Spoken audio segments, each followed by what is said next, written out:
thank goodness for pre-lit trees now, so I don't have to string the lights because that'll make you lose your salvation. Yeah, Lord. Hey everybody, welcome to another episode of Conversations That Inspire. Yes. And that's our goal. We just hope, over this year, we've just hoped to have conversations that would inspire you to grow in your faith so that you could inspire someone else. Absolutely. And it's been a great year. It's been a great year. And so this is our last podcast of 2025. Wow.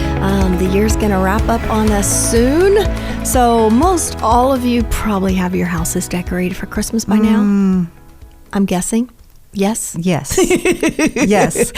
And I was so excited to decorate because the last 2 years I did not get to decorate my house because I was moving 2 years in a row. Oh, my word. So. Yeah, and last year I had to decorate mine so early. Like I never decorate before Thanksgiving, but last year I had to because I was going to be traveling and then family was coming in. I was like, no, this is the only window I've got. And then this year I had the nice decorations at the right time. But yeah, they're all out. I've simplified. I think instead of growing my decorations, have you simplified over the years? Yes, and I think probably when you have an empty nest, that probably comes along with that. Okay, maybe that's it. You don't have little kids in the house. Yes. You don't have to do quite so much. Yeah, that's probably true. I didn't think about that. But yeah, I was just like, everything is just more simple, more aesthetically pleasing, I guess. But my tree is still, what's your tree? What do you mean? Like decoration wise. Oh. Is it a pretty tree? Yes, I like it. Yeah. So mine is ornaments that we've had. Like Larry and I literally have an ornament of when we got married, because we got married at Christmas time. I misunderstood your question. So, yeah. Is yours ornaments from everywhere? Or are they all like pretty matching? Oh, no. I like to, because when I travel, I like to get an ornament from wherever we go. Or each year I've always bought the kids a different ornament for what their season is. And so, we have all those. So on our tree, that's the same thing. So like literally, because we got married at Christmas time, December 21st, my anniversary is coming quickly, 34 years. But someone had crocheted an ornament of a heart and put it on the outside of our wedding gift. So literally that was our very first Christmas ornament when we got married. And I've kept it to this day. Miss Mary Edgar, who's now with Jesus, New Brockton, Alabama, she crocheted that special heart. Wow. And then every year, like the ornaments or the kids, some things they made in school, So I would like sometimes a pretty tree, but there's something about the nostalgia. It's the nostalgia. Yeah, all the memories. Yeah. It's the memories. Yeah. And like we look at every ornament and be like, oh, remember when we were in Gulf Shores, we got that. Or we were in Stockholm, we got that, So, so that's our tree. One time when we were transitioning, we were moving from one ministry assignment, and the worship ministry, everybody in the worship ministry gave us Christmas ornaments as kind of a going away thing. And so that was really sweet. Now, every year when I'm taking those out, I remember each of those people, Yes. And so it's really sweet. Do you find joy in your decorating when it's time to decorate? Yes, I do. Okay. I don't find joy in taking it down. But I like putting it up. I'm trying to make sure I find joy in decorating, because otherwise, why are we decorating? But I'm like, sometimes I'm like, I just want this to be finished. And I bring out every trunk that we have because it takes a lot, right? It does. Even if you're simplifying, it still takes a lot. And you bring it all out, and I'm like, okay, the tree is there.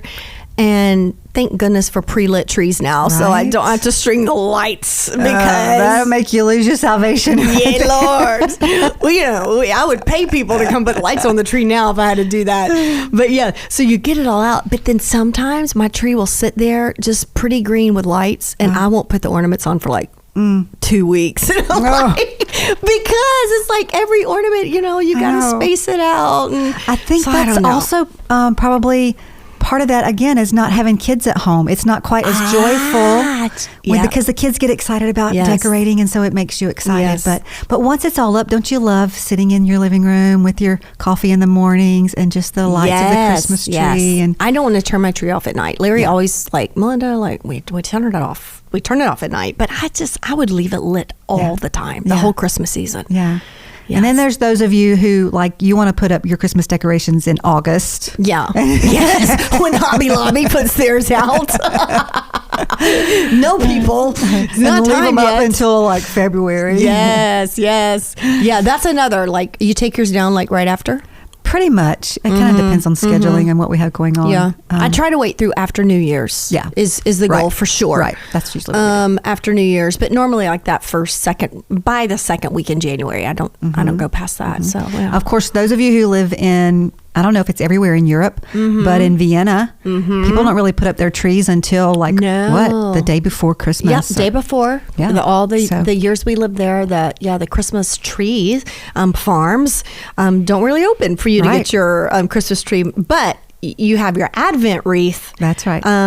4 Sundays out from Christmas morning. And so, so you start with that Advent wreath on the table, but the tree, a Christmas tree itself, doesn't get put up till much, much later. Yeah. All the different decorations. Traditions all around the world. The season for Christmas, and your favorite Christmas memory, what's one? Oh, my goodness. I know I threw that on the spot. I didn't tell you I was going to ask you that. I don't know. I mean, I just love the time with our family, and for those of you who don't know, so Melinda and I are a family.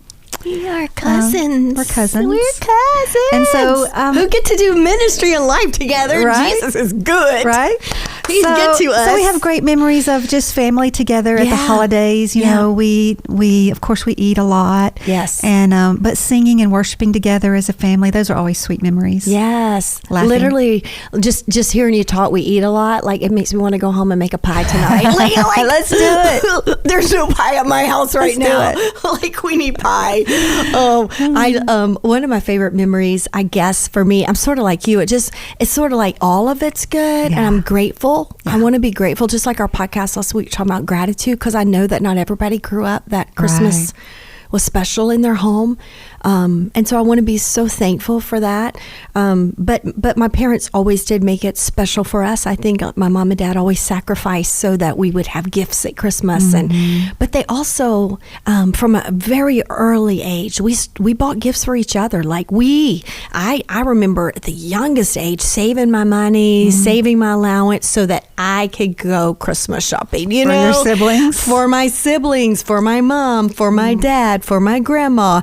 And usually it was just really simple stuff like, the Euro store, the Dollar Tree or whatever. It was really simple stuff, but it was my gift that I was given to them, not that my parents were buying.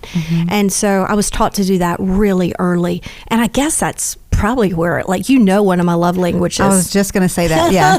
Giving gifts. She's a great gift giver. And I love to receive them, people. Okay. Yes. I want to give them. I love to give gifts, spontaneous gifts, not gifts that are for any special occasion. I just love to buy things. But I also, it's like one of my love languages to receive gifts too. Yeah. So I love receiving gifts. But that was just really early in our Christmas memories was saving my money so that I could buy family gifts. I didn't want to say it's from me, but mom bought it. Right. I really wanted it to be because I saved so I could buy you something, Yeah. But yeah, just great memories over the years. I think always being a part of some type of Christmas production at church, whether that was a Christmas musical, whether it was a kids musical, it seemed like that Christmas time. I remember our youth group always going to like a nursing home and singing Christmas carols through the hallway, giving out socks or hand lotion. That was normally we were giving socks to men and hand lotion to women. I remember. So those small things that were a part of our life. Yeah. Made Christmas special. Yeah. And when you're talking about ministry, it made me think also, we've grown up in ministry all our lives. And so there's all of the things that go along with holiday time in church and the rehearsals and the special services and the special parties and all those things. And so one of my, I just thought of this when you were saying that. One of my favorite memories actually is there was one Christmas where we were kind of in transition between ministry assignments and I didn't have any rehearsals. I didn't have any responsibilities for Christmas and my kids were little. And I just remember how special that was, getting to really spend that time with them and bake cookies and have all that was a special Yeah. Oh, absolutely. Memory. Because Christmas takes pre-planning. Yeah. A lot of pre-planning. Yeah. Some of those churches, they already know what their Christmas production is going to be like July, literally. Yeah. They've got it planned out. And then, those rehearsals start. So, So the year's going to be finished, Paula, soon. Yeah. Reflecting on those things. Let's talk about what's some just reflections of this year. Yeah. As a ministry. Yeah. We've seen God do some great. We just came through one of our busiest seasons of the year, October, November for us. We had, I think it was 6 events just back to back to back, in all the different countries around the world, and so grateful again for what God has done in all those locations. And so what if we just reflect a little bit? The goodness of God. Amen. Because he's been so good to us this year. I think if we would have, if you took us back to January, knowing what we needed to get in place just with Inspire and the hard work it's taken, because we're not here just because we do nothing and God just shows up. No, God shows up because we've shown up every day, and we've shown up to give our best every day. And when we've done that, God has shown up and given his best to us. And our best and God's best really is a supernatural mathematic equation that he can accomplish a lot when people show up and give their best. And so I feel like if I look back through 2025 this year, I can say that we've done that. It hasn't always been easy, right? I think people see an image of Inspire. You probably see the pictures on Instagram, or you see the pictures and you hear of this many women or girls accepted Jesus, this many received their Bibles, and we don't have our total numbers for the year. But it's going to be pretty phenomenal when we see those numbers. But behind all of those numbers, behind all of those pictures, is a team that has been tremendously dedicated to the mission, because I think we've gotten up every day with not that we have to do this, but we get to do this, Paula. Yeah. And with the other team that we have, Lori and Laura and Morgan for the executive team, for our support team, just, 12 more, a dozen amazing women who have given so much this past year. But because we've given and shown up, God has given. And we can look back and reflect and say, it's worth it. Yeah. And we never imagined in January, or even this, so let's just say this time last year, we never imagined what God, what all he would have done. I mean, the ministry and our team grew so much this year. There's been so much change, and what we called a huge recalibration for the ministry. Yes. The biggest that we've ever huge ever recalibration. Made. Huge recalibration. And we said we were living through growing pains. Yes. And they were painful. Yeah. So in all of that, what do you feel like we've learned over this year? Well, I've learned that just in people, I continue to learn that everybody's capacity level is different. And as a leader, you have to learn how to manage different capacities.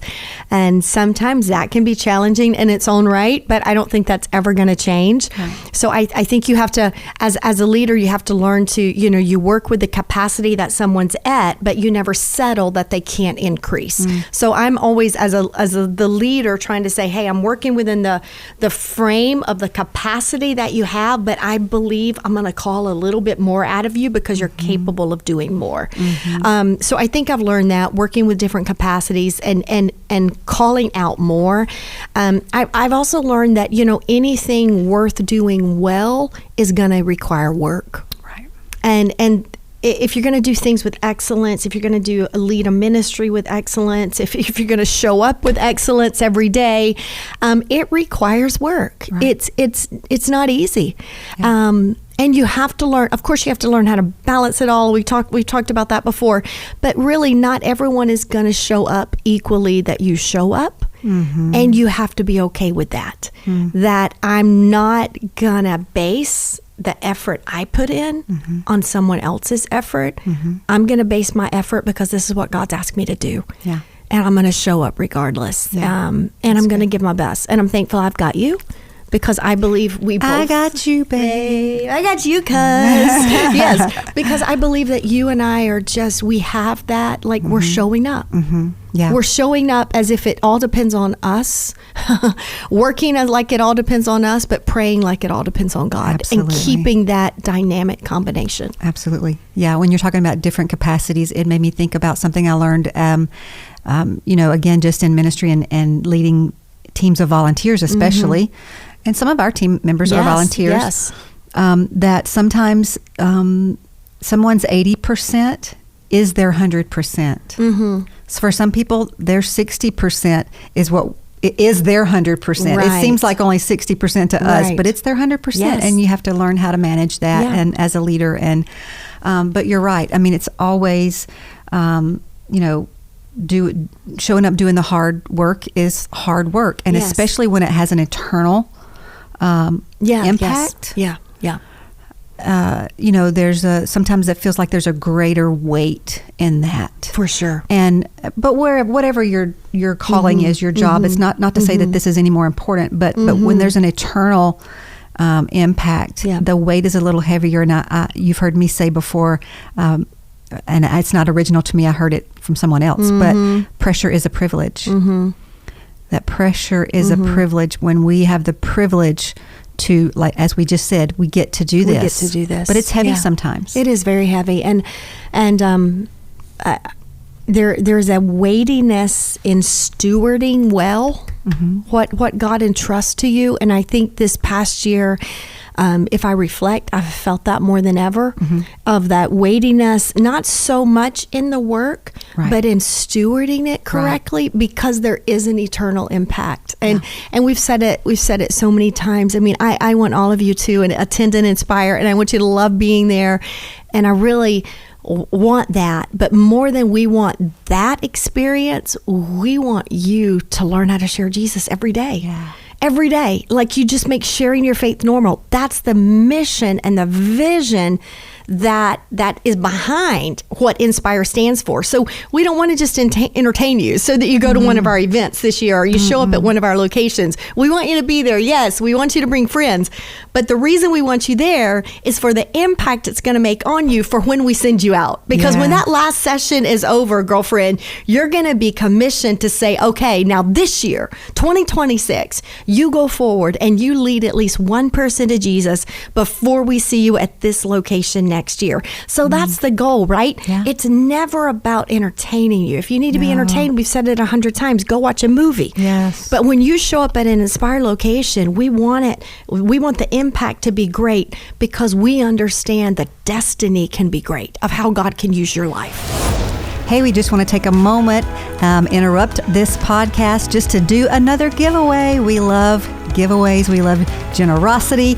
And so we have a special gift for you. Whoever would just drop, let's say in the chat, if you're watching us on Spotify, jump over to YouTube. Just put it in the chat, Merry Christmas, and we're going to do a Christmas drawing, and we'd love to give away a gift today.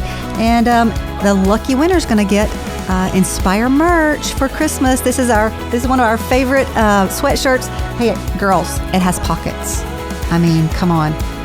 You have to have a sweatshirt with pockets. So go over to YouTube right now. Drop in the chat, Merry Christmas. Be sure to like and comment and follow us. Share this podcast so that we can reach more people for Jesus. And we hope that you enjoy the rest of this podcast today. We reflect this past year that we've done a lot of work, a lot of behind the scenes work, that people will never see all of the work. Yeah. But that's where character comes in. That's where integrity comes in. That you do the work, whether it's seen or it's not seen. You do everything as unto the Lord. Yeah. And I think we've committed it to Him. Proverbs 16:3, commit all you do to the Lord, and He establishes His plan. So I think the behind the scenes work, the in front of the camera work, the preparations that no one sees, the devotions that people do see, in all of it, we commit it to the Lord. Yeah. And it says He establishes what He wants to do. Yeah. God gives us ideas when we're in tune with Him, but we don't just want our ideas. We want God's ideas. And then we want Him to establish our plans. So in it all, God works to establish our plans, because at the end of the day, Inspire and what it stands for is not yours. It's not mine. It's not territorial. It's for kingdom impact, and we've committed it to the Lord a long time ago. Absolutely, yeah. And so whatever your assignment is, we just encourage you that just because it's hard, don't give up. Yes. Persevere, push through. It's worth it. It's worth it. You know, I think about, I love the way the Passion Translation puts Romans 5:3-4. It talks about knowing that that our pressures is the word that it uses in the Passion Translation, that our pressures will develop in us patient endurance. Yes. And our patient endurance refines our character. Yes. And that's what it's all about. Yes. We're being refined, we're being changed, we're being matured into His likeness. Yes. And sometimes it's not always comfortable. And especially if you're leading something, or if you're, again, like I said, you're making an eternal impact. Yes. Just because it's hard doesn't mean that you're doing the wrong thing, or that you need to back up. That's right. That's right. Show up, and Melinda always is, reminding our team, we just show up every day, and we're just faithful. You're faithful every day. Today. Yeah. And with that, just we call it just bite-sized faithfulness, right? Mm-hmm. Because you can't look too far ahead and say, oh, we want God to do that. Mm-hmm. You've got to take one step at a time to get to that. Yeah. And so it's not just leaps of the faithfulness, it's the one step of being faithful today. And you're right. And that's what we say in your life for this next year of 2026. Can we just encourage you? Show up every day, give your best today. Be faithful to God today. Yeah. Be faithful to pray. Be faithful to be grateful. Be faithful to serve in your local church. Be faithful with what He's put in front of you. Be faithful to witness every day. Yeah. It matters. Yes. You can't just show up in the big days or the big events. You've got to show up every day. And it's in the everyday faithfulness that God rewards that. His anointing will rest upon your life. And then what's going to happen? You're going to finish out 2026 and be able to look back and say, oh my goodness, Lord, like, look what you did. And all I was doing was showing up every day. I didn't have the answers, right? But I showed up and I was faithful with what I could do today.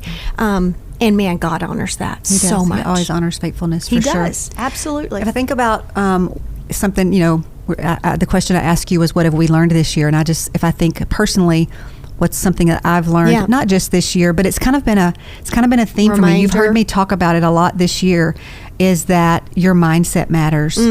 I've talked about it a lot because the Lord has reminded me about it a lot, because when it is hard, and when you feel that pressure, and when the weight gets heavy, your mindset matters. Yes. And you have to think about what you think about, because some days you wake up and you're like, oh, do I really want to do this again today? Right. But your mindset matters, and you think about what you think about, and you don't let those negative thoughts stay there. Yes. Or those gloomy, some days we wake up and we don't feel all excited every day. No, sometimes it's kind of a bleh. Yeah, we want to stay in our jammies with our feet propped up. That kind of day. Yes. And it's okay to have a moment like that, but we don't let ourselves stay there. But your thoughts are what matters in those moments. As a man thinks in his heart, so is he. Above all else, guard your heart, because out of it flows the issues of life. Yep. And so if you don't like the way your life is going, then you got to change the way you're thinking. Mm-hmm. And so that's been a huge, it's just something that's been a recurring thing for me this year. Yeah, so important.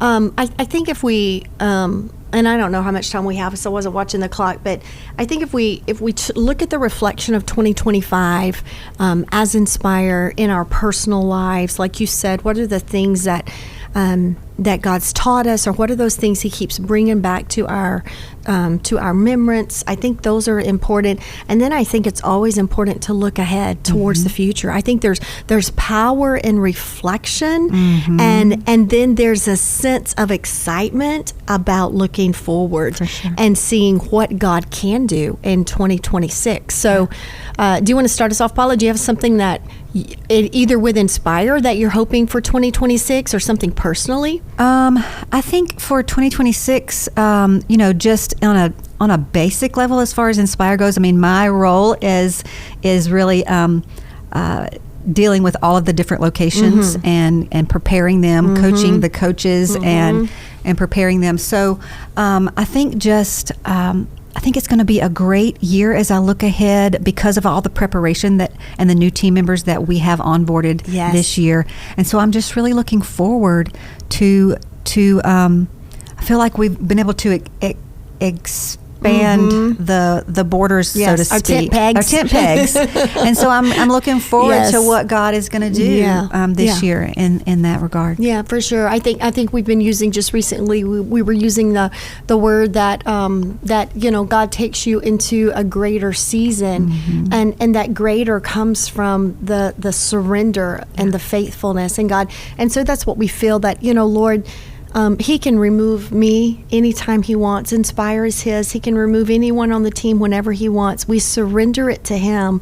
But as we show up, and God has extended, like the prayer of Jabez, when he has extended our reach, our influence, our tent pegs, then we do pray for a greater kingdom impact, Lord, a greater eternal impact. If you've been around Inspire much at all, you've heard us use the statistic that 94% of Christians have never shared their faith, and when I hear that, I actually can't believe it. But it happens, and if I wasn't cautious, it could happen to me. I could literally just let my whole year ahead of me pass because I'm busy at work, I'm busy with family, I'm busy with this, and I'm not sharing Jesus. So to share Jesus has to be as normal as you had your coffee or your tea, or for you healthy water lemon people, whatever that you had this morning. Okay, sharing Jesus has to be as normal, because if it's not normal and natural, then life will get so full, and you'll let a whole year pass and realize you never led someone to the Lord this year.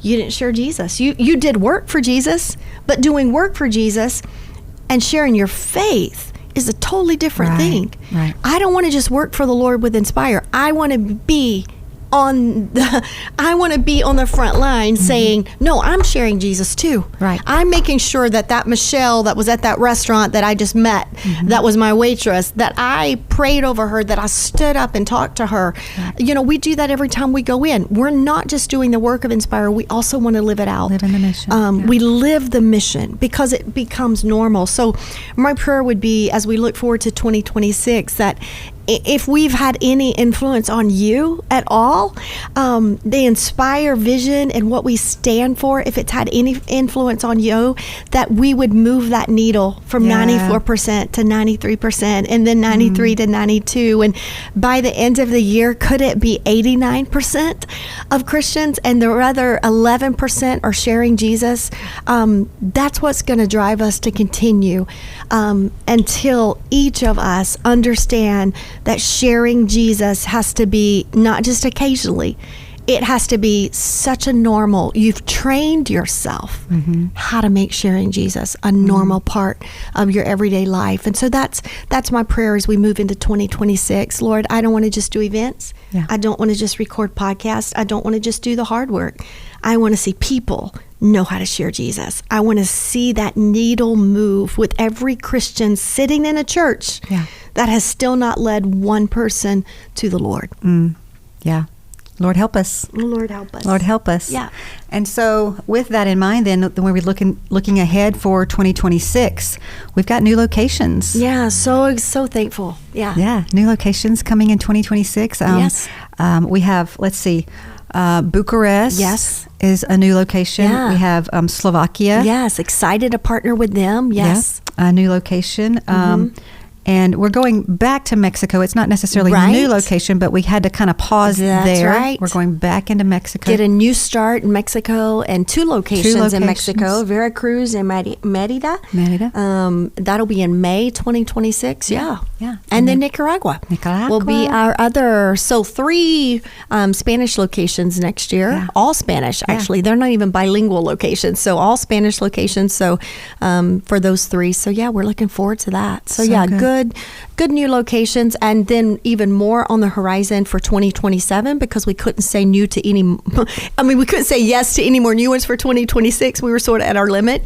But if you have a desire for the mission of Inspire to be launched in your city, in your country, reach out to us, because we're already planning for 2027, 2028. There's potential in adding more. Yeah. So what's our hope for our global sisterhood for this year? Oh my goodness. Our hope is what I just said a while ago, that you make Jesus sharing what he means to you just a normal part of your everyday life. And don't forget, it's the basics that make that happen. It's your kindness to people. Kindness is one of the first doors that will open opportunities to share your faith. It's one of the first things we talked about, I think, in the beginning of this year.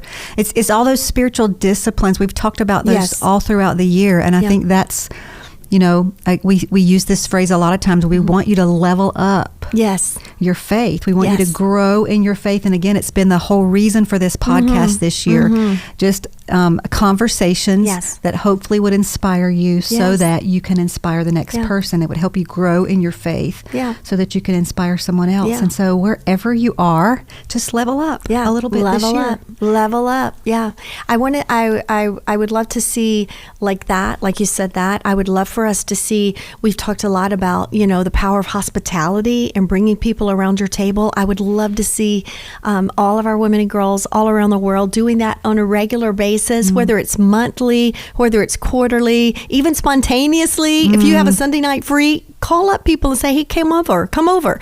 I want to see us normalize bringing people around a table, doing it more regularly. A dream is that we will be able to produce in time an Inspire virtual event. That's been on my heart for a couple of years to get back to that. We did one the year of COVID, reached 8,000 women in however many, 57 countries, I think, did house parties, 750 something house parties that year of COVID, but we've never been able to have the bandwidth to do that. But I know the power in it. I know we'll never get people in a door that need the Inspire message. So I'd love to see us be able to bring back a virtual Inspire event that you all could join everywhere. We want to see that happen.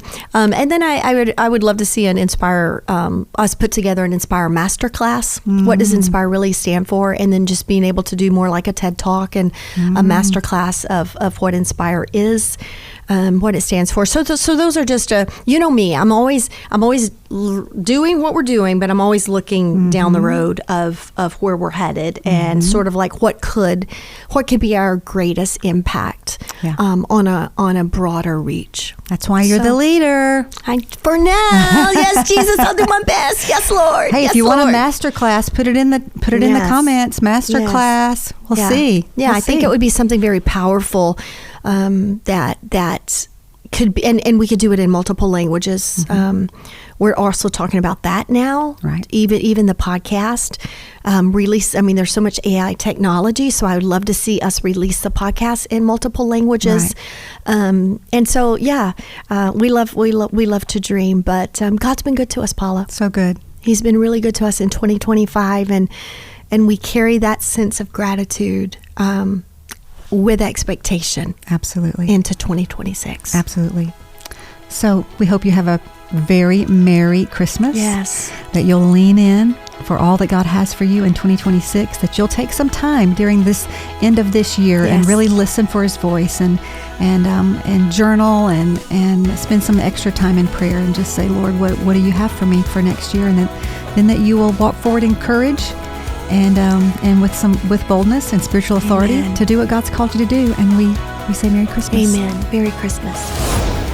Thank you so much for joining us for this month's Inspire podcast. We hope this has been a conversation that has inspired you. Be sure to share it with a friend, like, and subscribe. Till next month, let's make sharing our faith normal and inspire the world to know Jesus.